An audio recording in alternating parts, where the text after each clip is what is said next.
Welcome. We're going to go through question 1 from the 2018 February bar exam, most notably because so many students had trouble with this question.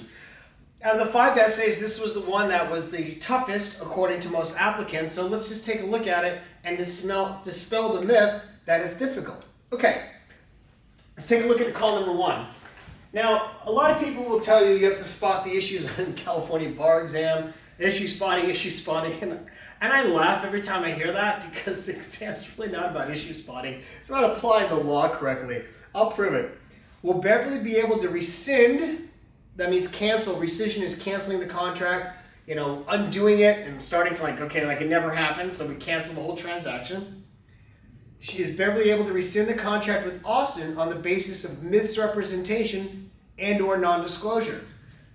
Don't look now, but the examiners just gave you the issues they wanted you to discuss. Okay, so Beverly, contract with Austin. And you always go to the call the question first because now you know what to focus on. Rescission, misrepresentation, and non-disclosure. And I know from just experience and just from knowing the law, you can obtain rescission extremely easily for contracts. In fact, even an innocent misrepresentation can be the basis for rescission as long as it's material. So if I tell you that I'm selling you a car and you ask me, is that the correct mileage? And I say, yes, 68,000 is the correct mileage. And I honestly believe it is, but it turns out the previous owner cracked the odometer and sent it back, and I didn't know that, so I made an innocent misrepresentation. You can still obtain rescission because that's material, because the average person would want to know about that before purchasing the automobile. So rescission is incredibly easy to obtain. So we have rescission, which we say is canceling the contract, and it's very easy to obtain for contracts. Unlike fraud for torts, the tort of fraud, the tort of deceit, you need an intentional misleading statement, something intentionally done, and there has to be actual damages. But we're not getting into that. Ironically, in case you don't realize this, when I say the examiners tend to repeat themselves over and over again, this is the third bar in the row. Third bar in a row, the examiners tested fraud. Believe that. And fraud and misrepresentation are one of the same, just FYI. So we have rescission, we have misrep, and non-disclosure. Doesn't seem that difficult to me right now. And then call number 2, what ethical violations has Lou discussed? Lou, PR. Okay, let's take it from the top. And one of the things you're going to notice is the way that they write these essays, and if you actually looked at the whole examination process, the way that the State Bar does it, they want to test certain issues in each essay. So the way they write it is very segmented. If you notice, call number 1 paragraph number 1 goes to call number 1. The final paragraph goes to call number 2. So it's not really one essay, it's actually looks like this. So as you can see, the first paragraph goes specifically to call 1. The last paragraph goes specifically to call 2. Now that middle paragraph is actually just a recap of the call to question in call 1, so it's the same thing. So if you look at how the examiners separate it, it makes this exam much easier. And we're going to also notice that in the rest of the essays, question number 3, they do that. Paragraph 1 goes to 1, paragraph 2 goes to paragraph 2, paragraph 3 goes to paragraph 3. We'll discuss that in just a minute when we do the next essay. Okay. Taking it from the top. Austin recently sold a warehouse to Beverly. The warehouse roof is made of a synthetic material called top tile.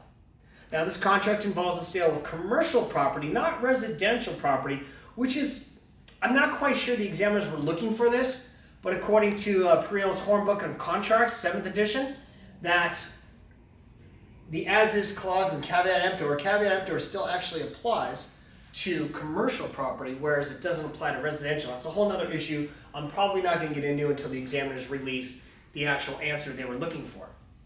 During negotiations, Beverly asked if the roof was in good condition, and Austin replied, "I've never had a problem with it." Well, that statement is true, but it's only partially true, which means it's misleading, because as we find out in the next sentence, in fact, the manufacturer of top tile notified Austin last year that the warehouse roof would soon develop leaks.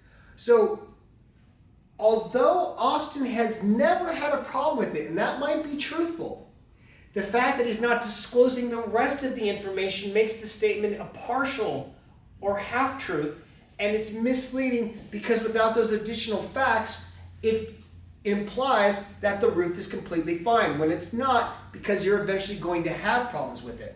And a half-truth can be the basis for a misrepresentation. So rescission, to cancel. And that's just the remedy, so we don't really have to go into a big discussion with that. But a misrepresentation is when somebody misleads you. It has to be material or fraudulent. Fraudulent means intentional. And here we have a half-truth. And a half-truth is just as misleading as an intentional false statement. So a half-truth is a statement that is misleading unless additional facts are disclosed. So Austin's lack of a full disclosure here constitutes a misrepresentation. So continuing on, the valid written contract. When the examiners say valid written contract, that's their way of saying do not discuss formation, do not discuss statute of frauds, and that if you waste your time discussing those issues, you're actually just going to waste time. You're not going to get points, as some amateurs might claim, like just throw everything in there, you're going to get points. There's nothing can be further from the truth.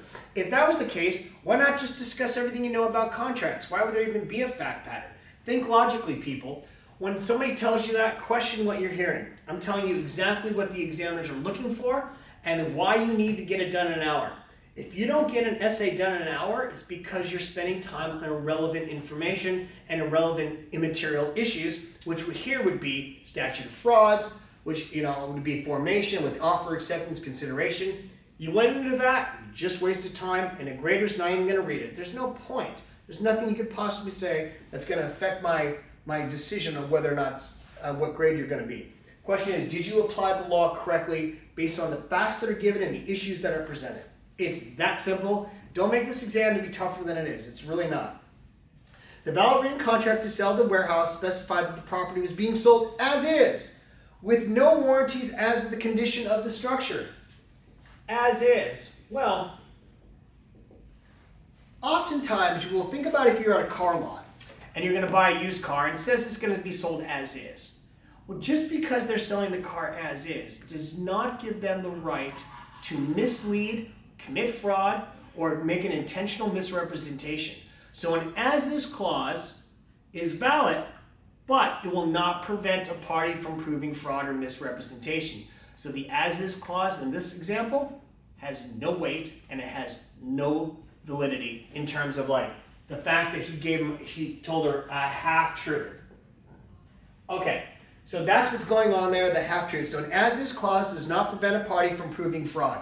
Fraud corrupts everything it touches. Even when in real property, when you accept a quit claim deed or even a warranty deed, and they didn't tell you about the termite damage, you can still rescind the transaction even though the doctrine of merger says you can only sue on the deed, not on the contract. Because the contract was fraudulent, it's called void ab initio. That means from the beginning, so you can go back and rescind it. Like I said, rescission is really easy to obtain for any type of fraud or misrepresentation.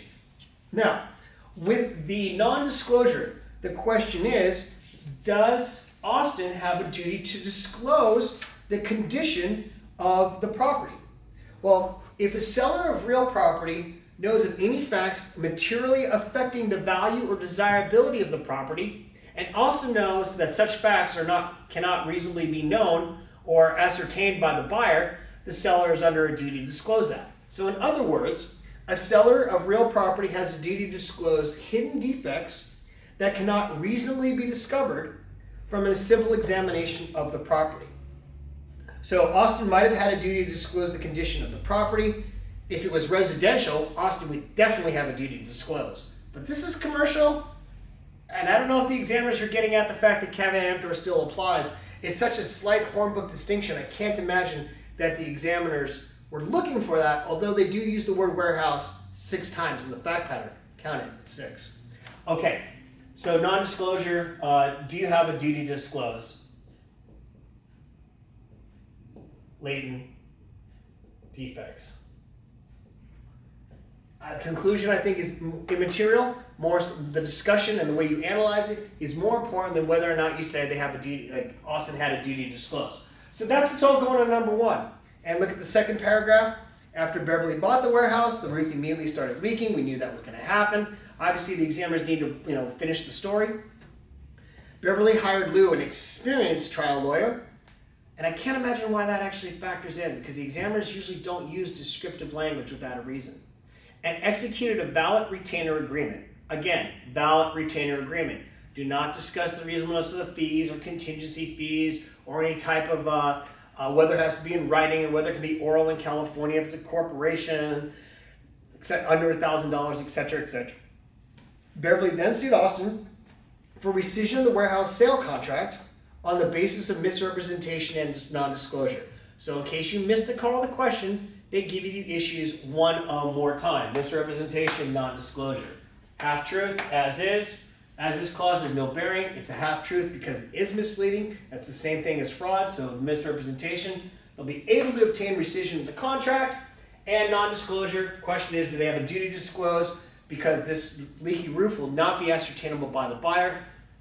That's, again, the conclusion is somewhat irrelevant. All right, so moving on to the PR issue, number 2.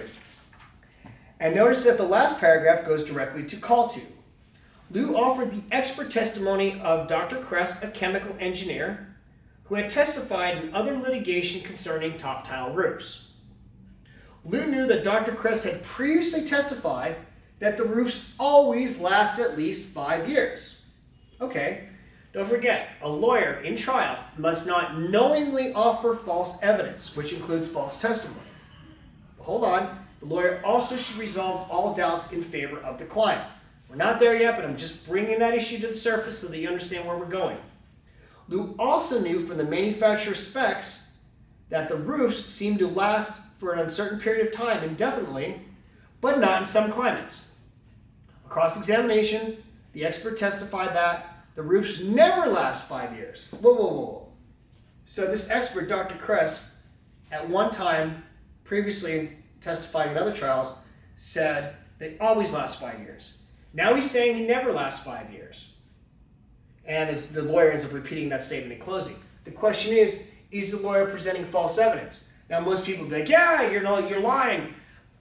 I think the better analysis, duty, false evidence, and that has to do with candor to the court,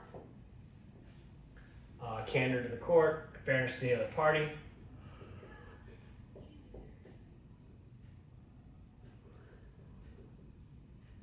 Okay. I think a strong argument can be made that Lou does not know whether or not the doctor is lying.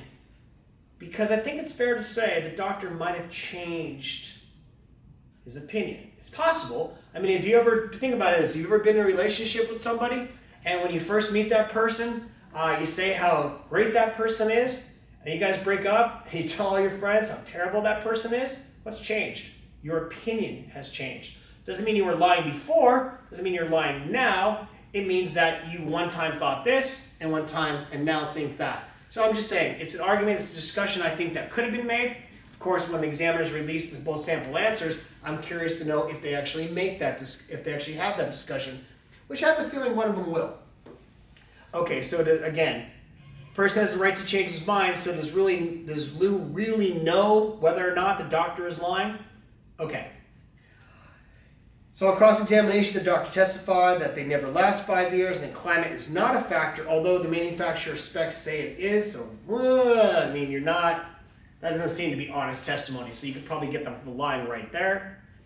Top tile roofs fail within 5 years everywhere in the world. That may or may not be true. Again, we don't know. I mean, you're not an expert in this. I'm not an expert in roofs. As a lawyer, Lou's not an expert in roofs. Lou knows what he's read. I mean, it wouldn't be the first time the manufacturer's specs weren't honest. So Lou has, and don't forget, a lawyer has to resolve all doubts in favor of the client. So we have that whole dichotomy between presenting false evidence and resolving doubts in favor of the client. However you want to discuss it is fine. I'm just saying I think there's a discussion there. During closing arguments, Lou repeated the statement, and if it's false, then he shouldn't be repeating the statement, and that's where the ethical issues come in. And also said that Lou's own inspection of the roof confirmed Dr. Kress' testimony. Now, this is similar to a lawyer being a witness, but in trial, a lawyer must not assert personal knowledge of facts in issue except when testifying as a witness. So the lawyer cannot say, hey, my own observations, because the lawyer is asserting his own personal knowledge and he's not testifying as a witness. He's acting as counsel in this trial. So that is completely improper. It's actually, if you want to look up the rule, it is Rule 3.4E. In trial, a lawyer may not assert personal knowledge of facts in issue except when testifying as a witness. ABA Model Rule 3.4E. California does have a similar rule as well. So let's do a recap really quick because we pretty much finished off the essay. For call number 1, with rescission, they're going to be able to, Beverly's going to be able to get rescission because of the misrepresentation. So she'll be able to cancel the contract. She'll get her money back. Austin will end up getting the warehouse back with the bad roof. Of course, she can always sue for damages, but she's not. She's suing for rescission. The misrepresentation. We have a half-truth, and a half-truth which is partially true. It's misleading unless additional facts are disclosed. Can be the basis of a misrepresentation. The as-is clause, while as-is clauses are valid, they do not protect a party from committing fraud. So you can't slap an as-is clause on a misrepresentation and escape liability. It doesn't work like that, so it has no validity under these facts. The non-disclosure, whether or not they have, Austin had a duty to disclose, because this was commercial, not residential. But generally, sellers of real property have a duty to disclose any hidden defects or any kind of defects that the buyer may not reasonably discover. You have a duty to disclose. Duty to falsify evidence, can't enter the court unless provided the fairness to the other party. Did the lawyer really know it's false? Did Lou really know the doctor was lying? We don't know. And the final thing was the lawyer as a witness.